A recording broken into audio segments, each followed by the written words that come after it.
Broadcasting live from the Business RadioX studios in Phoenix, Arizona, it's time for Phoenix Business Radio, spotlighting the city's best businesses and the people who lead them. Good afternoon, Phoenix, and welcome to LAWGITIMATE, your favorite legal podcast, talking about all of the fun stuff that affects consumer rights issues every day. And we are your hosts. I'm Rochelle Poulton. And I'm Mike Poulton. And we're here to bring you the LAWGITIMATE perspective on all sorts of issues that we handle every day. And today's topic is self-employed, managing income and expenses, during a crisis. We have two awesome guests with us. We have Paul Hershenberg and D. Patrick Lewis. And Paul, why don't you give our listeners more info about your awesomeness? Well, thank you, Rochelle. So I run a couple companies. The first one, we primarily focus on employee benefits. Is Stone-Walsh Insurance Services, insurance and employee benefits. I'm also a financial advisor and have a financial advising firm as well. And Patrick.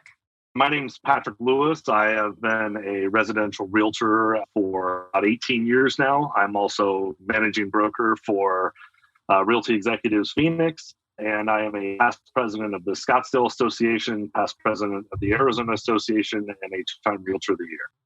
That is awesome. Well, we're very glad to have you both here today.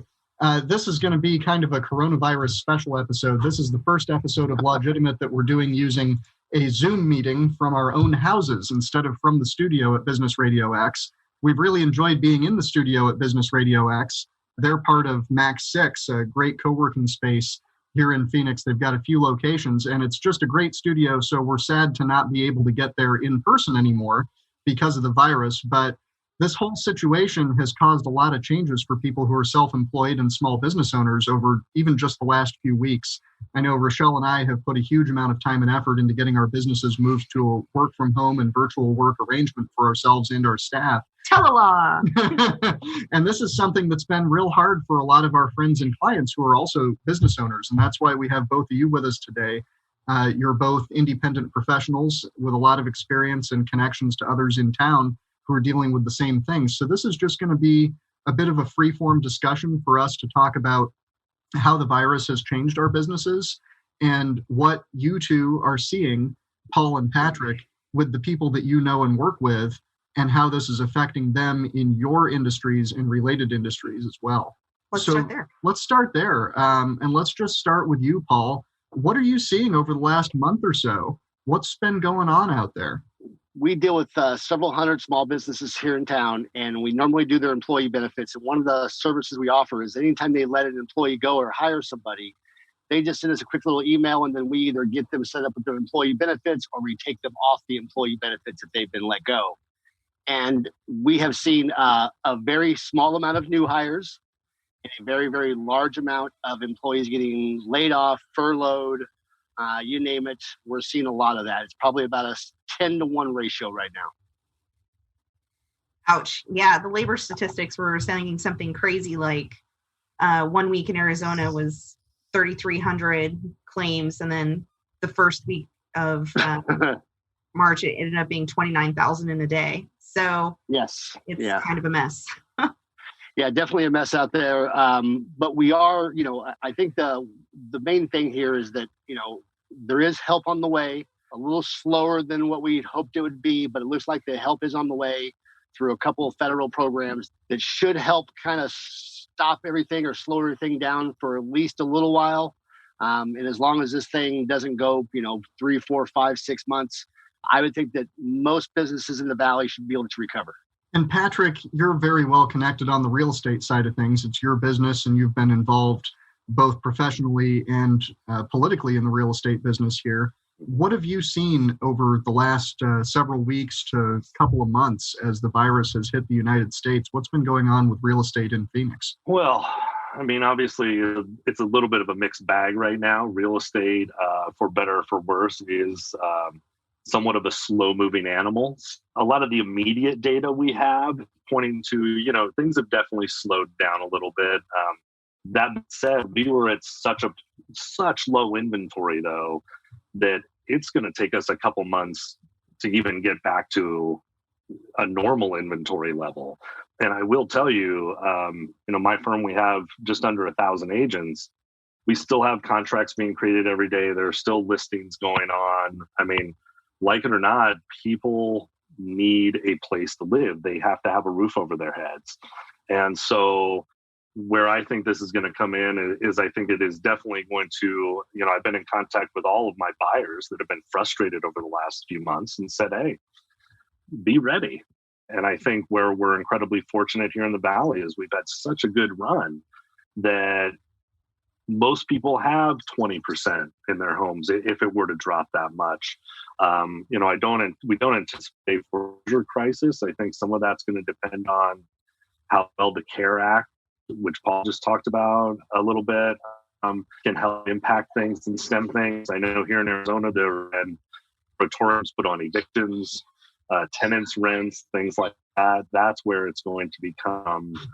It's to get a little muddy, and I think it's going to probably be at least May until we'll really see, or I think have a good clear indication of exactly what direction this is going to go. Have you seen contracts dropping out or closing dates being extended as a result of it? Are people just reluctant to finish deals? Definitely closing dates being extended right now. The state association, Arizona Association of Realtors, they've done a lot of great work during this crisis, and they came out actually with a coronavirus/COVID-19 addendum for us to use in these transactions. And it gives you a little flexibility to either cancel the contract, get earnest money back, or extend close of escrow. A lot of it is close of escrow extensions. I think people are still moving forward. They still see the value that they're buying real property. They're owning a piece of the land. And so a lot of escrow companies, title companies, lenders, they're all working from home. So it's definitely created delays in the process. And that's primarily why we're seeing a lot of those extensions. We have not had a huge amount of cancellations. In fact, the number of contracts our company created last week, year over year, is right about the same. It's only down maybe about 5% right now. Wow. So now, does that, like I said, we'll see how this goes. Yeah. Now, does that reflect a drop back to normal activity levels from an increased rate of sale a few months ago? Or has there just not been a whole lot of a drop lately? There just hasn't been a huge drop lately. We have not seen that yet. And like I said, I think there's a lot of buyers that have been frustrated over the last few months that are still buy. And most people, thankfully, I think have equity in their homes and can catch some of that out and may need to do that. So I do see it maybe more market or more inventory on the market, but again, people still need a place to live. This is still a great place to live. I think investment property, rents, it helps with all of those types of different situations. I don't want to be insensitive that there are definitely people hurting out there, but I think the state in Arizona is risking it to say, I think at this point, it looks like it will weather it reasonably well. But again, time will tell. Time will tell. Definitely. And speaking of telling things with time, Paul, I know your financial advising practice involves work with a lot of small business owners and self-employed people. I'm wondering if you're seeing people pivoting, changing their business approaches as a result of this. Have you seen people getting out of their industries or getting into new lines of business to try to deal with a changing marketplace?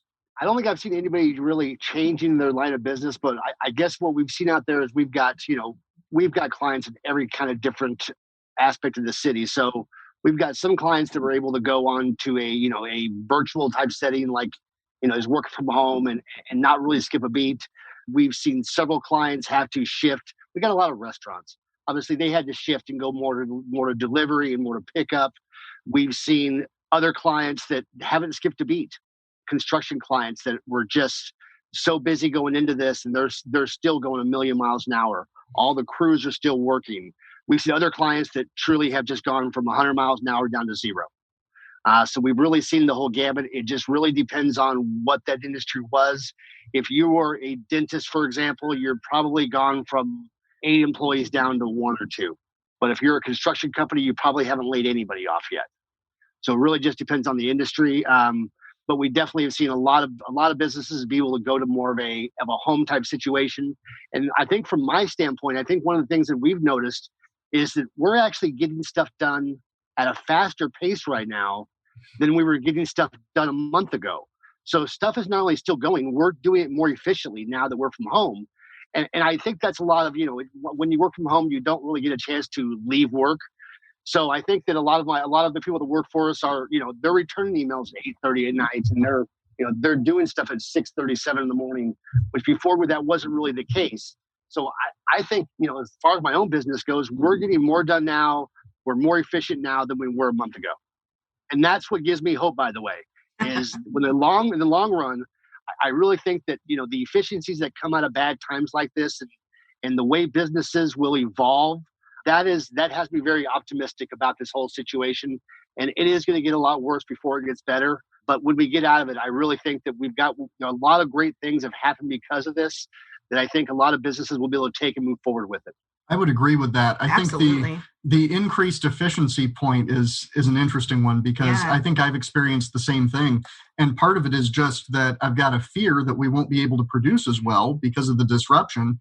So I'm trying extra hard to get things done. It's just more effort. And also, like you mentioned, you're in your office 24/7. So unless you really work hard to block out your personal time, it's just work morning to night. And it's been all right. It's been very difficult. We spent about a week at the firm with almost complete downtime, getting everyone set up at home and the IT infrastructure in place, but it's been fairly smooth. I've talked to a lot of other self-employed people and small business owners through this, and one question that people keep bringing up is, when is this going to get back to normal? When are we going to be back to normal? And my thought is, we're never going to be back to normal. The United States has changed permanently, and probably the world has changed permanently. The way we do business after this is not going to be quite the same way it was done before. And for my firm in particular, I don't see a strong drive for us to go back to a typical daily work schedule in the office.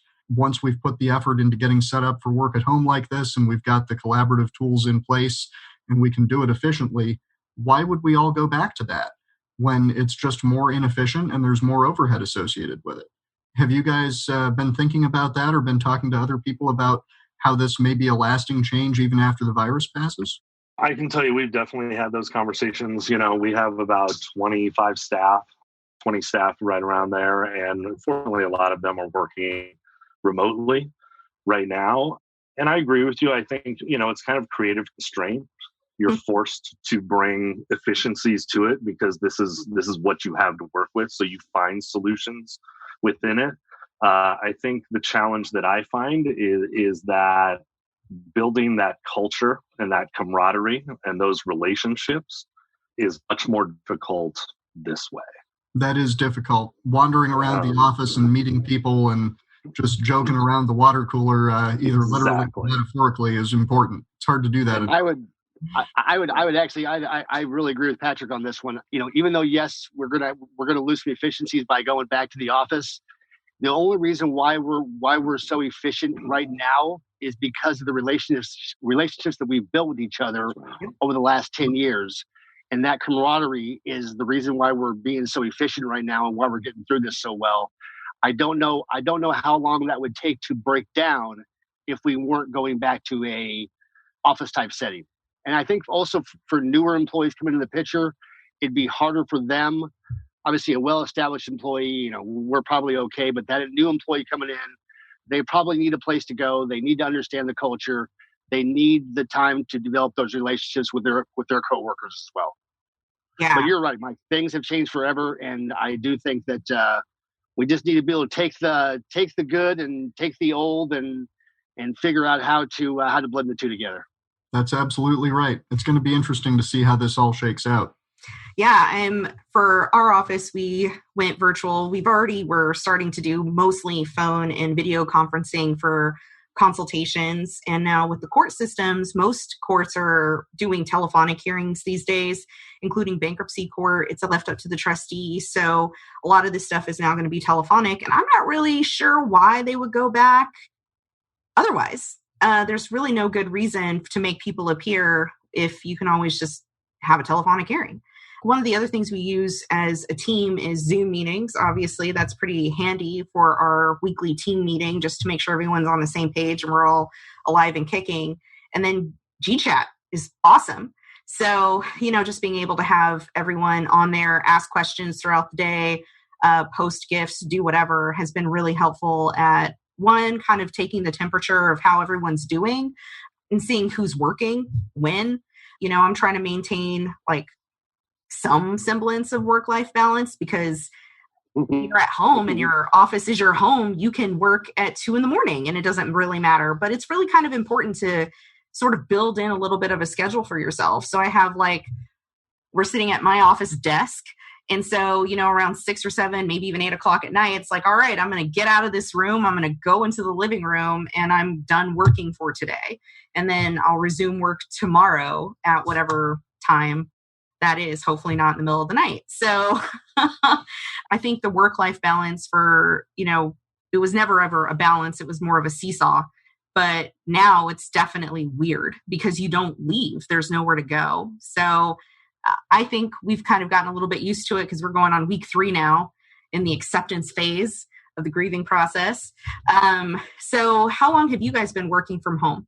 I've been working from home now for a couple weeks. Full disclosure, I do have to go to the office every now and again. Fortunately, there are parts of the real estate system that still only use checks, and so are still checks to be processed. People still have to be paid right now. So I do have to go out every once in a while. But, I will say I agree with you. I think the work-life balance or harmony is definitely disrupted for me.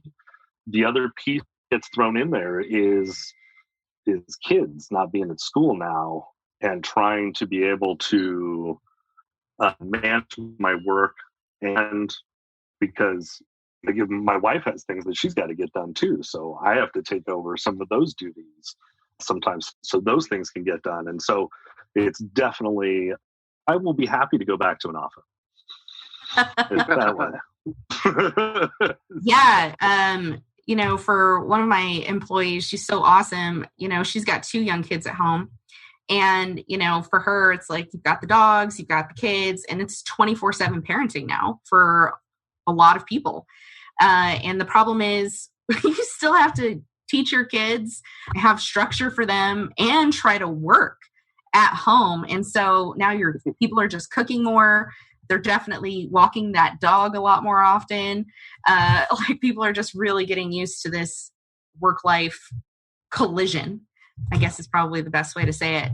It really has forced me to embrace time blocking for all of us. And seriously, that has been the greatest godsend for me, is to be able to block out my day and know what kind of my day is going to, it just helps it feel less chaotic. So I use time blocking. I love time blocking. That's such an understatement. I try to block out, especially with being at home, because I look around, it's like, oh, I could do laundry. Oh, I should change the sheets. Oh, I should wash the windows. So I just block out an hour in the middle of my day to just feel that itch that I've got of stuff instead of saying, I'll just do it when I'm done for today, because it just gives me anxiety all day. So I just take my break in the middle of the day, eat lunch, do whatever I'm going to do, and then I get right back to it. So that's been really helpful. I love that. Mike usually sees me walking around with my headset. He's like, can you stop pacing? She does loops through my work area. I know both Paul and I, literally how we get steps in is we take phone calls. Yes. Yes. Yeah, I could probably go out on the patio, but that's the other issue too. In about a month from now, it's going to be triple digits. It's going to be a little hot. And then, getting out of the house, I think we're going to see a lot more people walking their dogs at about 4 a.m. and 11 p.m. at night. But on to income. How do you make money as being self-employed kind of in this day and age? Well, especially right now, I think the big issue is some businesses feel, or business owners are feeling desperate. What do you do with sales, especially if you had a brick and mortar and now you're closed, you've got employees, you have overhead, or if you're in the service industry and you have services, what are you going to do? And I think the big key is you got to keep marketing. You still have to continue to make a presence. But what would be your recommendations for people in your industry? in our own industry. Yep, or any industry. So for me in my industry, the relationship is still always the most important. So what I've been doing to generate sales right now is doing what I do always, which is pretty much just calling my clients, seeing how they're doing. It's when you make that phone call, it is a lot of, hey, you need to talk to my cousin, brother, uncle, friend, neighbor. And then that's what kind of spurs it. So really, it's just doing what I've always done, which is just try to communicate. We've obviously ramped up all of our social media and MailChimp stuff to keep clients informed as to what's going on. That helps a lot too. But like I said, the main thing is just responding when there's a question, reaching out, and then just trying to do some general marketing where instead of maybe marketing to a product, you just try to market to you try to do something that's fun and something that it'll take their mind off things for a few minutes. I like it. What about you, Patrick? I mean, obviously for us in our industry, we've had to do quite a bit of pivoting in the last couple of weeks for just showings primarily. That's obviously been a big issue, and then listings, people wanting people coming through their homes, things like that. But what I've told agents, and listen, I think most small businesses are all very similar when you break it down to basics. They need lead generation is what they need. They need to find a way to create customers and clients. And I always believe that comes from knowing your audience, but also it just comes from being helpful. And so I've encouraged all of our agents right now just to use this time as an opportunity.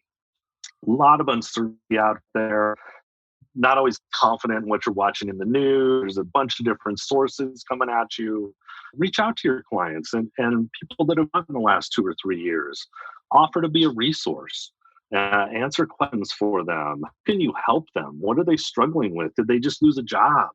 I think there's a lot of those types of opportunities for us just to be human and care for one another, and yet still have that as a way to, like in my business, which is really top of mind marketing, to stay top of mind and to stay in touch with people. And I will say in this kind of age of quarantine, it is one of the things I can do on a daily basis that helps me feel normal. So it's just reaching out and having those conversations with other people. Yeah. We've really enjoyed being a resource. So I know, Mike, your business has undergone some changes.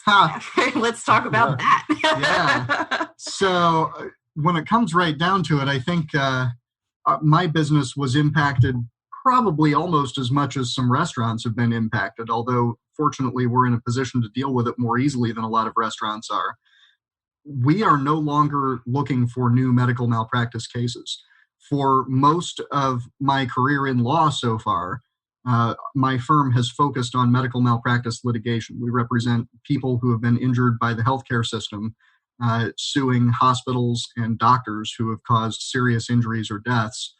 And a big part of running a business like that, the law firm as a business, is being able to value those cases accurately before you take them.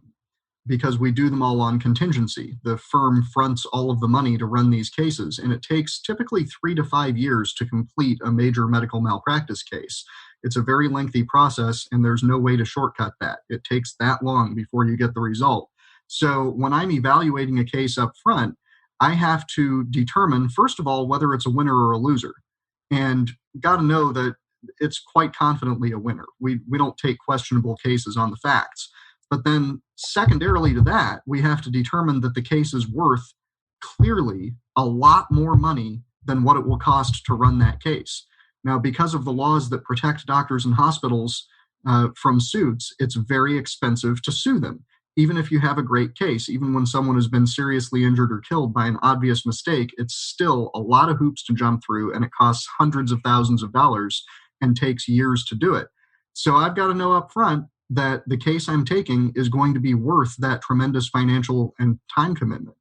Because if I lose, I'm out the cost of a house for every loss. It's just not something that can be sustained. So appropriately valuing cases in advance is critical to this type of a legal practice. And I no longer have any confidence that we can accurately value a med mal case. I think in the last month, we've seen some fundamental shifts in the way Americans relate to the healthcare industry.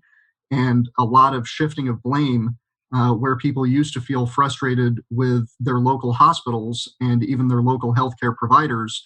They now are directing that frustration at the government and at regulators and at administrators at the government level. And that's not something that I can help with. That's not a narrative or a paradigm that works well for medical malpractice claims. So I don't think that the traditional approaches to determining the strength or value of a medical malpractice case will hold in the long run. And as a result, I'm not taking those risks anymore. So our firm is shifting now, whereas we used to do about 2/3 medical malpractice and 1/3 small business law and other types of law. We are now dropping med mal, except for the cases that we are still litigating, which we will continue to pursue. But we're looking now more for small business clients and for individuals with legal issues that are transactional in nature. So we're going to get back to helping local business owners, restaurants, cleaning company owners, the types of entrepreneurs and self-employed people that we've helped more in the past. We're going to return to serving that community locally because they need the help right now. Lots and lots of advice. Yeah, for me, I mean, at AZCLG, we did credit repair, credit counseling, tech consolidation, and bankruptcy. And right now with the state of the economy and the uncertainty, it's just very complicated giving people, blanket advice right now. It's so individualized. And for so many people, it's like, you got to wait and see what's going to happen. And for some people, it's like, yeah, you're probably going to end up filing bankruptcy in 6 months. So that's just sort of the reality of it. But with X-Firm, we primarily just do financial consulting and help people with financial transaction planning, which is a little bit more strategic advice. But with any business that's trying to pivot or decide what their next step is, the key is you have to keep moving forward. Even though the world seems like it came to an end, it didn't. Like, we've got to keep moving forward, and we're all in this together. And there's tons of professionals out there that are happy to come together and give people advice, whether it's legal advice or just marketing advice or sanity, or there's tons of apps out there for people who still want to mix and mingle, like the House Party app or just Zoom or Facebook or whatever video chat there is. You still have to incorporate that into your daily lives. Otherwise, you'll go nuts. So what are you guys doing to stay social and still focus on your business? I am fortunate enough that it turned out that a lot of my clients are also and have become really good friends. So the kind of the commingling there of the calling them to talk about how their business is doing. They really are friends of mine. So that's helped a ton.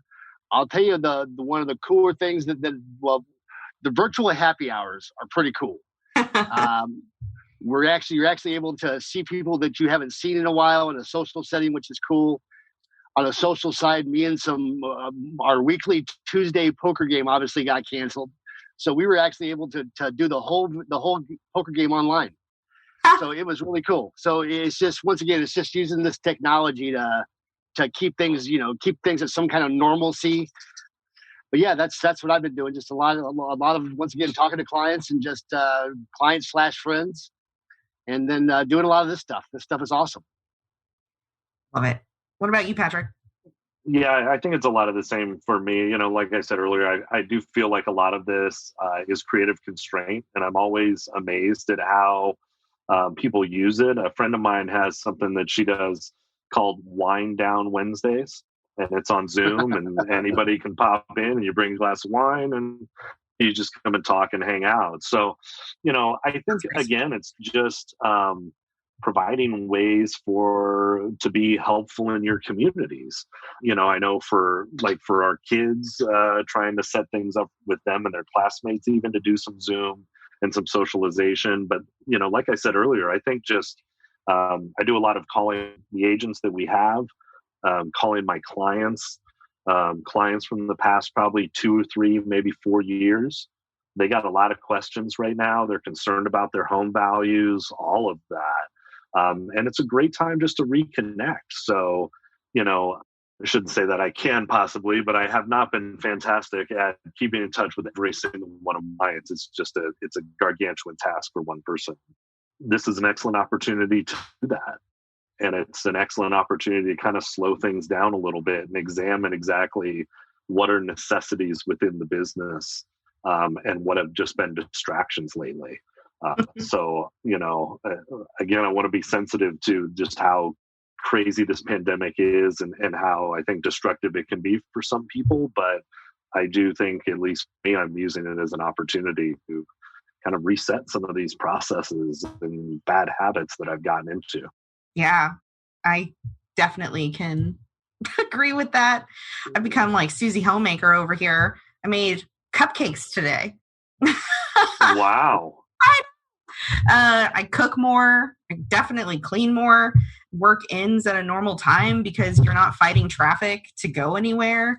Yeah. It's just weird. This is, and I agree, Patrick. Even though this is a horrible, horrible thing, you have to take the goods out of it. And Yes. some of the goods are the ability to, when you're working from home, do those projects that you've been putting off for a year to get us started. I mean, this is a great opportunity, to obviously reevaluate your processes, but really just those things that are on your list, your to-do list that you never really have a chance to get to.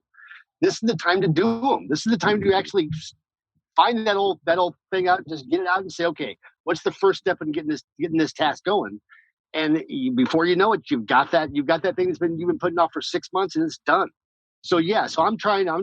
Obviously, yes, like we obviously know this is a horrible thing, but I'm trying to find the good in this. Obviously, it keeps me sane.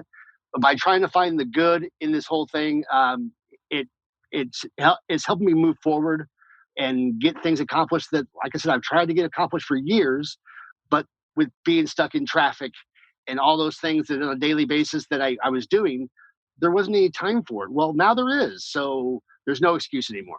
So I'm going deep into my to-do list, like 200 pages back, going, what did I not accomplish?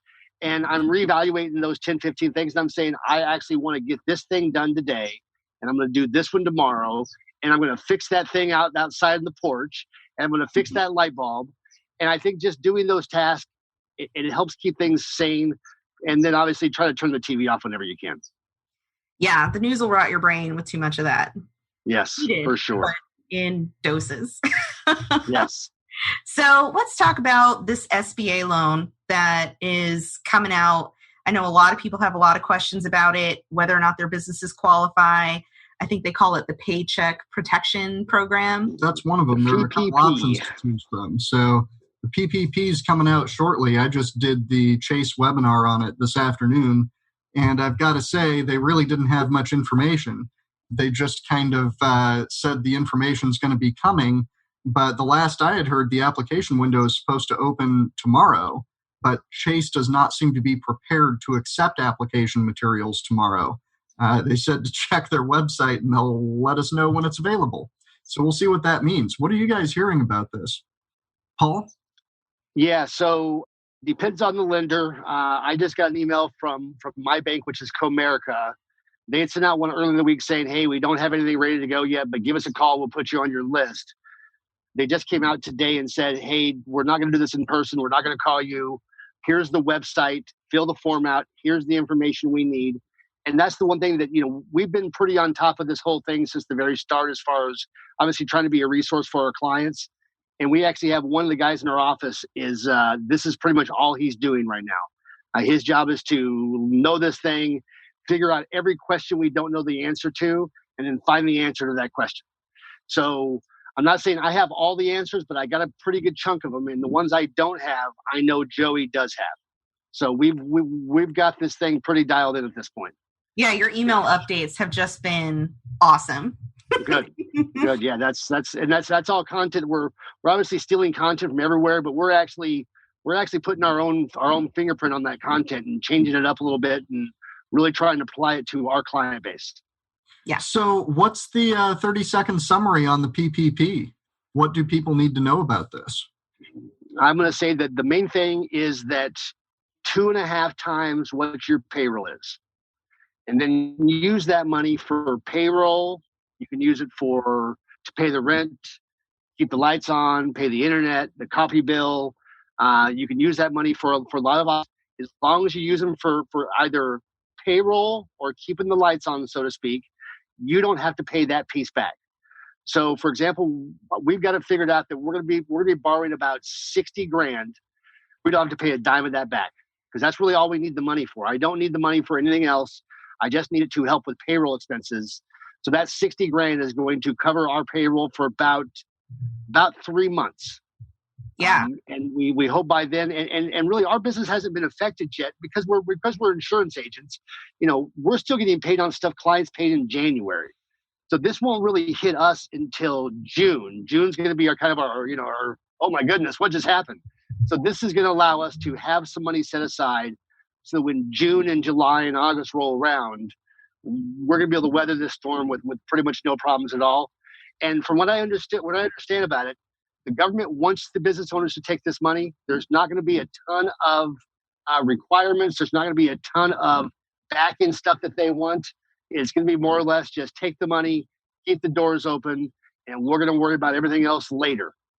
But it doesn't sound like they have the ability or the want to really try to be picky about this 6, 7, 8 months, 9 months down the road. They just want you to take the money, keep the doors open, and then they're pretty much going to forgive the loan.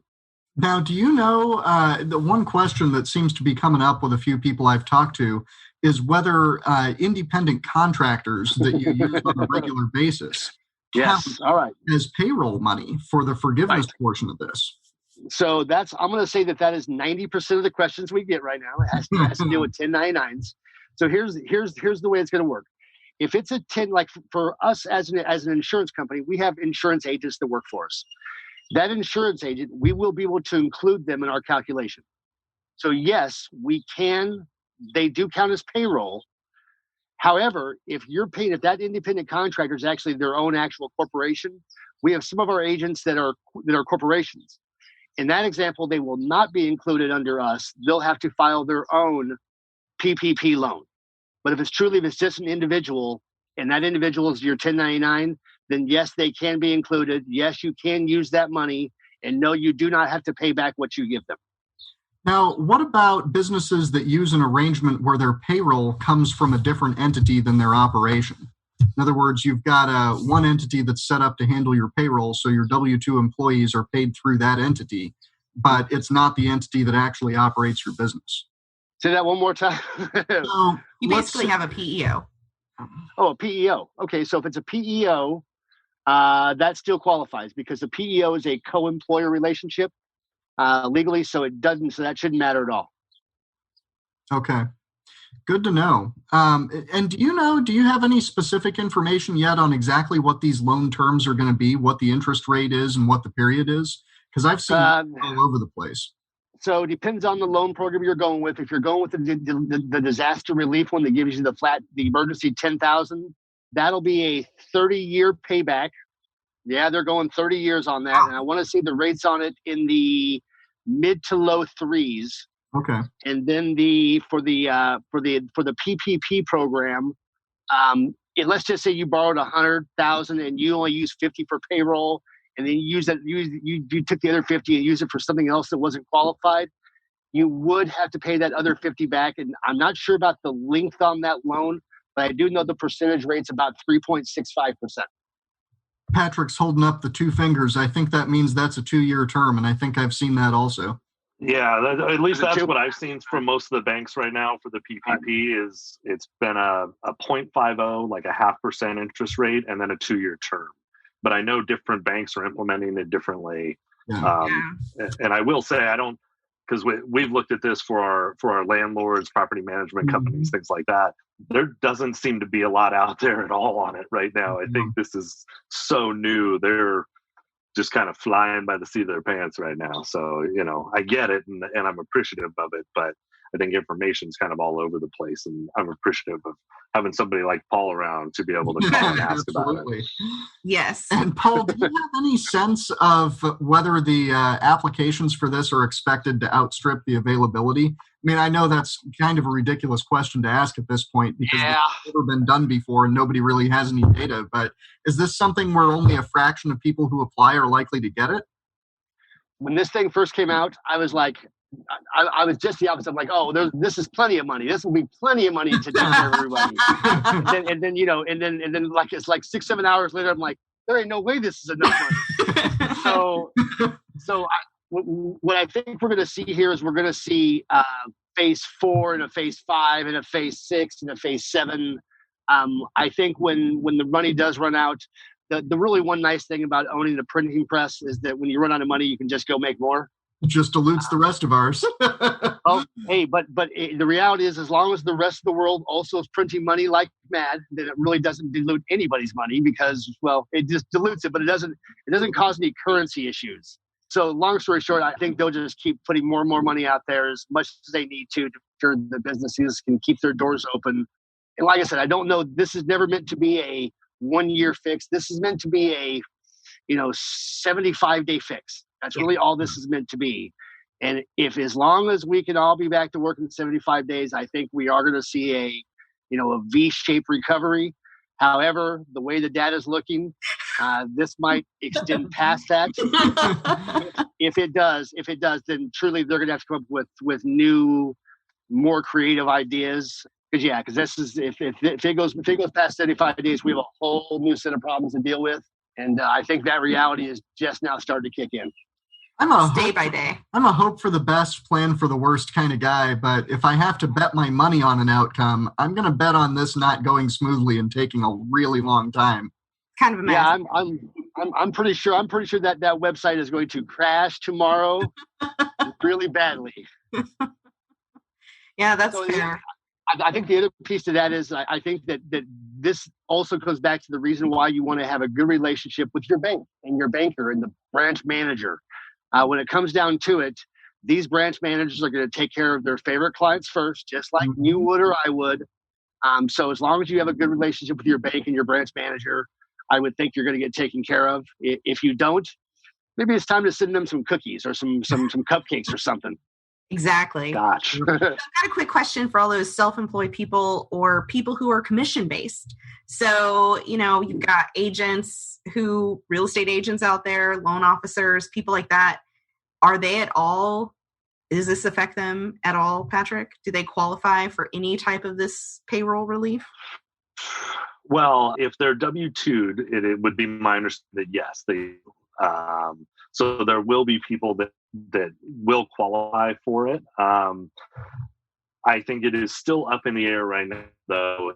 Realtors are going to qualify for it just because they are such a different kind of animal as a 1099 contractor.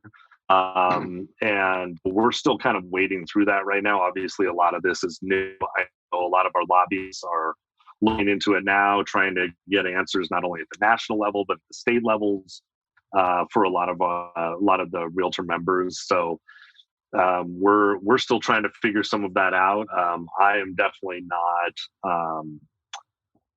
going to be relying on any of it because we are generally excluded from a lot of these types of situations anyway. Hopefully this will be a little different. I know, as I said, NA Association is working on something for that, but it's just such a different animal that at this point, it doesn't look like it, but hopefully, maybe that'll change soon. I was on a call this morning with one of the major banks, and it seemed to hint that they would be covered, Patrick. Well, I'm glad to hear that. We've gotten, I think, conflicting information from a lot of different sources, and so I'm kind of waiting to hear kind of clarification from some of our leadership, I think, to know what that process looks like and that kind of thing. So we'll definitely be looking at it and keep an eye on. But if you're a realtor out there, that's where I'd say, continue to watch your email and keep in touch with your local and state associations to watch for some of that news.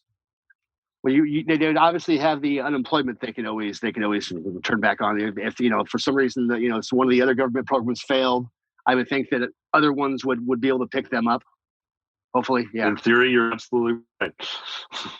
So everybody's talking about the SBA loans that are available.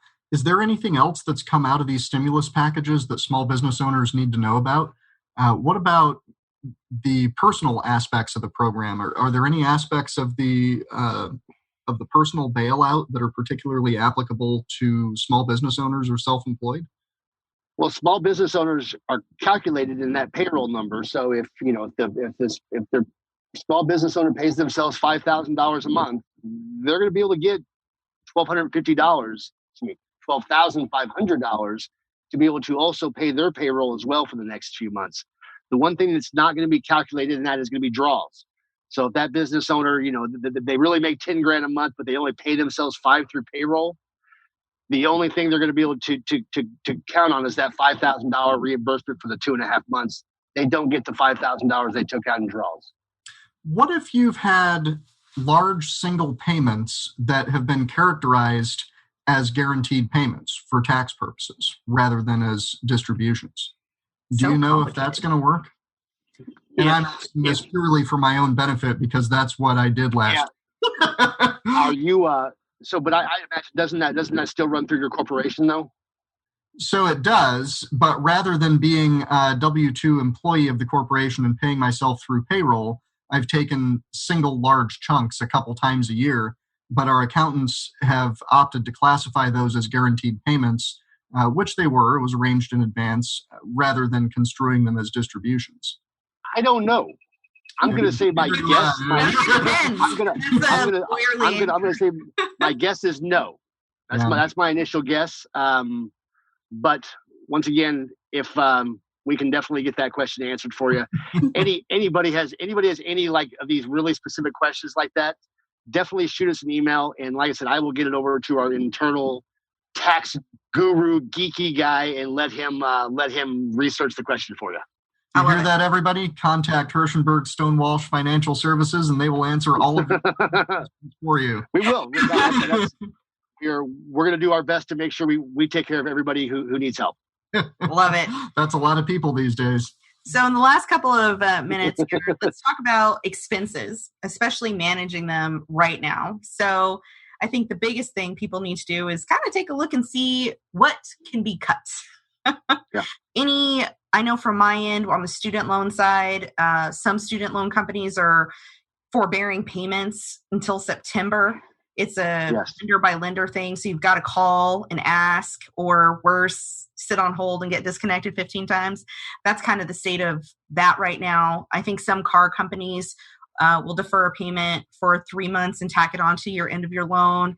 Some lenders are doing things like that on credit cards and on mortgages. And you guys know of anything else that's kind of pending out there to sort of help? United Healthcare just came out and said for 50 and under employers, as long as if the person needs the help, they will defer the payment for the group health insurance plan for the entire company, I believe, until the end of May. Wow. And then from there, I don't know what they're going to do, but there'll be some kind of payment program. So we're starting to see a lot of that, and we're starting to see a lot of the insurance carriers come on board and say, hey, we know things are rough right now. We definitely want you to keep the health insurance for the company. So here's what we're going to do. So right now, United Healthcare is the only one I've seen. I do know that a lot of the carriers have also said, just in case you do get the coronavirus, they're not going to hit you with any kind of deductible, co-insurance, co-pays. You truly do pay nothing. With most of the carriers, not all the carriers out there, but most of them have gone that way now. But yeah, definitely the putting off of the group health insurance bill is a big one, because that is a big bill. Yeah. The bigger the employer, the bigger the bill. Yep. Well, so going back to the CARES Act a little bit, there are a couple things that, especially if you own rental properties or investment properties, they can go in that help. There are some forbearance of residential mortgages. I think it's section 4022 and 4023 of the CARES Act talks about some forbearance of residential mortgages. And that's intended for those that have rental properties, because section 4024 is an eviction moratorium for non-payment for 120 days. Yeah. And that's pretty much been reinforced by the state of Arizona as well. And so, that's going to affect some people and their ability to pay rents. And so if you own rental property, you need to keep some of those expenses down. Definitely look into that forbearance, because it can be some temporary relief for you while a lot of this gets figured out. So that's one way to look at expenses. A friend of mine used to say, she used to cancel her credit card every now and again because that's how she'd figure out the stuff she was paying for that she forgot about. And so I kind of feel like that's this right now is I'm going back and looking at my expenses and really taking a hard look at, do I use this? And is it giving me enough return on my investment? And I think that's some of the best things that you can do for your business right now is really, again, look at those processes and look at, how can you bring efficiency and some cost effectiveness there? And is it still even working for you? I think is a great thing because that's what the P&L is all about, right? Is keeping the expenses down. Yeah. I think there's a lot of line items on there, especially with subscription services these days. Everything is a subscription. And if you total it up, I think a lot of businesses would be shocked at how much they spend on their subscription services for users that haven't worked there in years, for just unused accounts. Now is a great time to start cleaning all of that up. Marketing channels that aren't actually producing. Yeah. All kinds of stuff with no real metrics behind it that you've just been paying for, assuming it's doing something good for you. Maybe it isn't. This is a good time to look at it. That's exactly right. So should I cancel my prepaid legal then? I'm not going to step on any of those toes. But Yeah, we got traffic tickets. That's kind of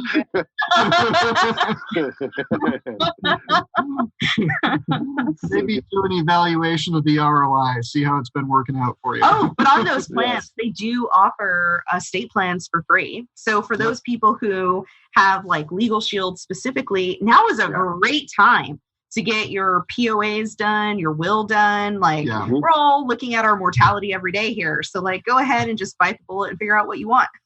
And that is an important thing.